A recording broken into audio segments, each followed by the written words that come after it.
Good morning everyone, this is lecture number 18 of our online maths video classes. Students, today we are going to start our chapter number 5, that is arithmetic progression. Students, arithmetic progression हमारे पास क्या होती हैं, कुछ list होती हैं, कुछ sequence of number होता है जो कि एक पैटर्न को फॉलो करती हैं। जैसे कि आपको ये दिया गया है 8000, 8500 एंड 9000। इसको देख के आप फाइंड कर सकते हैं कि इसमें क्या पैटर्न फॉलो हुआ है। इसमें हर बार 500 प्लस हो रहे हैं। यहाँ से 500 प्लस करते हैं तो 18,500 में हम 500 प्लस कर देते हैं तो 9000 आ जाता है। ऐसे ही एक और सीक्वेंस आपको दी गई है नीचे 45, 43, 41, 39, 37, 35, 33, 31। तो इसमें क्या पैटर्न फॉलो हो रहा है, इसमें आप देख रहे हैं कि हर बार 2 सब्ट्रैक्ट हो रहा है। 45 माइनस 2 43, 43 माइनस 2 41, 41 माइनस 2 39। तो इस टाइप से जब एक सीक्वेंस ऑफ नंबर, एक लिस्ट ऑफ नंबर किसी पैटर्न को फॉलो करती है तो और पैटर्न जो है वो क्या है कि या तो कुछ नंबर ऐड हो रहा है या कोई नंबर सब्ट्रैक्ट हो रहा है हर बार, तो ऐसी सीक्वेंसेस को अर्थमेटिक प्रोग्रेशन बोला जाता है। प्रोग्रेशन जो होती है, प्रोग्रेशन का मतलब है कि ये प्रोग्रेस करती रहती है, बढ़ती रहती है, एक नया नंबर आता जाता है। सो अर्थमेटिक प्रोग्रेशन की डेफिनेशन है हमारे पास, an arithmetic progression is a list of number in which each term is obtained by adding a fixed number to the preceding term except the first term. Arithmetic progression क्या होती है, एक list of number ही होती है जिसमें हर एक term अपनी पीछे वाली टर्म में कुछ एक फिक्स्ड नंबर ऐड करके बनाई जाती है, सिर्फ फर्स्ट टर्म को छोड़ के। जैसे आप देखेंगे यहाँ पे ये आपकी एक लिस्ट है, अर्थमेटिक प्रोग्रेशन है ये। 1 में 1 ऐड किया, 2 में 1 ऐड किया, 3 में 1 ऐड किया, 4। तो हर बार एक नया नंबर ऐड करके बनाई गई है ये प्रोग्रेशन। तो ये क्या होगी, एक अर्थमेटिक प्रोग्रेशन होगी। हर एक जो इसकी टर्म होगी वो पीछे वाली में कुछ ऐड करके बनाई जाती है। अब इसमें देखें 100, ये 70, 40, 10। अब आप कहेंगे कि यहाँ पे ऐड नहीं किया गया, ऑब्वियसली यहाँ पे ऐड किया गया है, बट यहाँ पे -30 ऐड किया गया है। एक्चुअल में वो हमें माइनस होता हुआ ही नज़र आता है, बट आप उसको ये भी लिख सकते हैं 100 प्लस -30। तो वो क्या बनेगा, प्लस माइनस बीच में माइनस हो जाएगा, 100 माइनस 30 70। उसके बाद आप लिख सकते हैं 70 प्लस -30, वो भी 70 माइनस 30 क्या बनेगा, 40 बनेगा आपके पास। तो हर बार एक नंबर ऐड करके एक अगली टर्म बनाई जा सकती है, सिर्फ फर्स्ट टर्म को छोड़कर। फर्स्ट टर्म से पहले कोई टर्म नहीं होती तो उसको हम नहीं लेंगे। उसके बाद वाली हर टर्म अपने से पीछे वाली टर्म में एक नया नंबर, एक फिक्स्ड नंबर ऐड करके बनाई जाती हैं। लेकिन ये देखें, जैसे ये है आपके पास 3333, इसमें क्या ऐड हो रहा है, यहाँ पे आपका हर बार 000 ये नंबर ऐड हो रहा है। अर्थमेटिक प्रोग्रेशन की हर जो ये नंबर होता है इसका, each of the number in the list is called a term. इसको क्या कहा जाता है, टर्म कहा जाता है। जैसे ये इसकी फर्स्ट टर्म है, ये second term, third term, fourth term. ऐसे ही हर एक नंबर को लिस्ट में क्या बोला जाएगा, टर्म बोला जाएगा। उसके बाद जो ये नंबर ऐड होता है हर बार, जैसे यहाँ पे -30 ऐड हुआ, यहाँ पे आपका 1 ऐड हो रहा था, यहाँ पे आपका 000 ऐड हो रहा था, तो उस नंबर को क्या कहा जाता है, उस नंबर को कहा जाता है स्टूडेंट्स कॉमन डिफरेंस। हर जो टर्म्स में, उसकी सभी टर्म्स में ये सेम डिफरेंस आएगा अगर आप डिफरेंस फाइंड आउट करते हैं। और जो ये डिफरेंस है वो पॉजिटिव भी हो सकता है, नेगेटिव भी हो सकता है, ज़ीरो भी हो सकता है। अभी हमने देखा यहाँ पे हम 1 ऐड कर रहे थे, वो पॉजिटिव था। यहाँ पे -30 ऐड किया, ये नेगेटिव है। और इसमें क्या है, 000 ऐड कर रहे हैं तो ज़ीरो भी हो सकता है। अर्थमेटिक प्रोग्रेशन की टर्म्स को कुछ स्पेशल नेम दिए जाते हैं। जो इसकी फर्स्ट टर्म होती है उसको हम सिंपली ए से रिप्रेजेंट करते हैं, या A1 भी कह सकते हैं, A1 भी कह सकते हैं, A भी कह सकते हैं। सेकंड टर्म को आप लिखेंगे A2, उसके पैर में लिखना है आपने। थर्ड टर्म को लिखेंगे A3, फोर्थ टर्म को लिखेंगे A4, ऐसे ही up to so on, A1, A2, A3, A4। First term A1, second term A2, third term A3, fourth term A4। उसके बाद इन टर्म्स को कॉमन फर्स्ट टर्म और कॉमन डिफरेंस की फॉर्म में भी लिखा जा सकता है। जो फर्स्ट टर्म होती है वो आपकी सिंपल ए ही होती है। सेकंड टर्म जो होगी वो होगी ए प्लस डी, फर्स्ट टर्म में कॉमन डिफरेंस डी ऐड करके आया।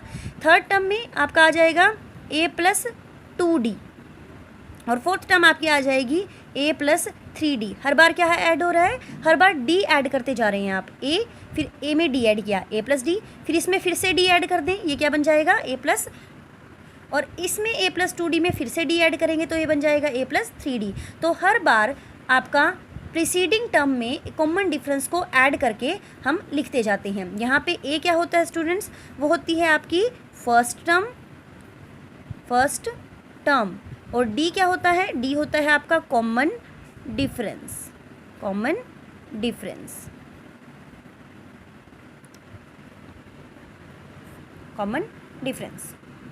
सो आई होप आपको एपी के बारे में एक बेसिक नॉलेज हो गई है।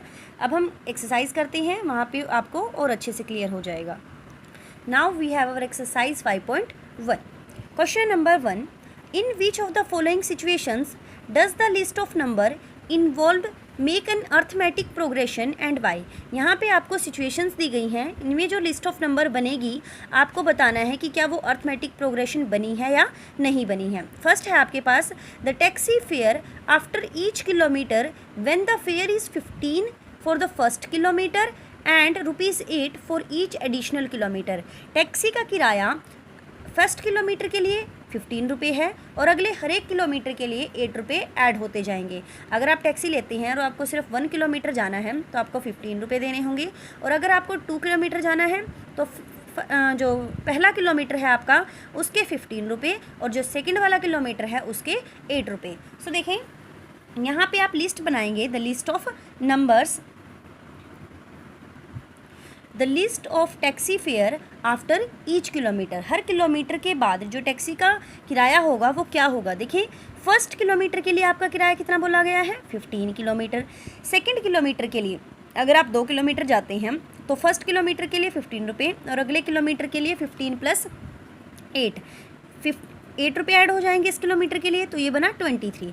उसके बाद फिर अगले किलोमीटर के लिए 8 रुपये ऐड हो जाएंगे तो ये बना आपके पास 31। सो देखें ये हमारी लिस्ट आई। अब इसमें जो ये फर्स्ट होता है इसको हम रिप्रेजेंट करते हैं ए से, आप A1 से भी कर सकते हैं, ए से भी कर सकते हैं। सो ए क्या है इसका 5। उसके बाद आप फाइंड आउट करेंगे इसमें कॉमन डिफरेंस।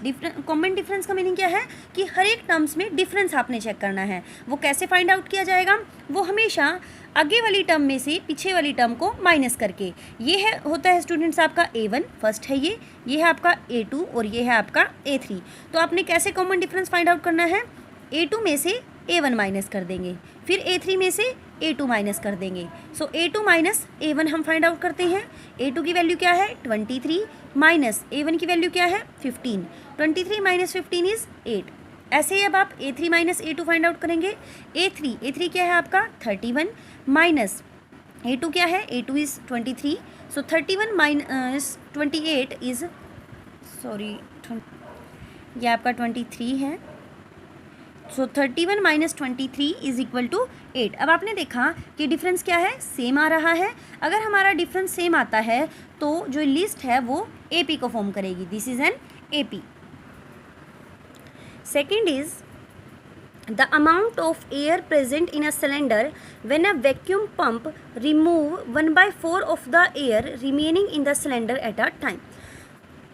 आपको बताना है कि ये जो लिस्ट बनेगी amount of air present in the cylinder की when a vacuum pump remove 1/4 of the air remaining in the cylinder at a time. जब किसी सिलेंडर में वैक्यूम पंप चलाया जाता है तो जितनी उस सिलेंडर के अंदर एयर है वो उसका 1/4 पार्ट बाहर निकाल देता है।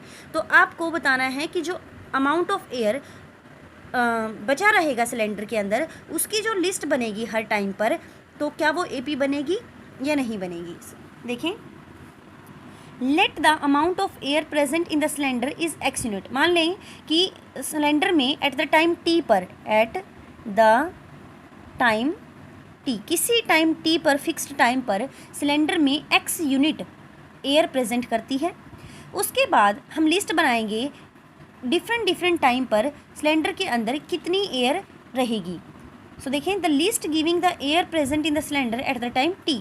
किसी भी टाइम T पर जो सिलेंडर में एयर रहेगी उसकी लिस्ट क्या बनेगी। सबसे पहले सिलेंडर में एयर कितनी दी गई है आपको, X यूनिट दी गई है।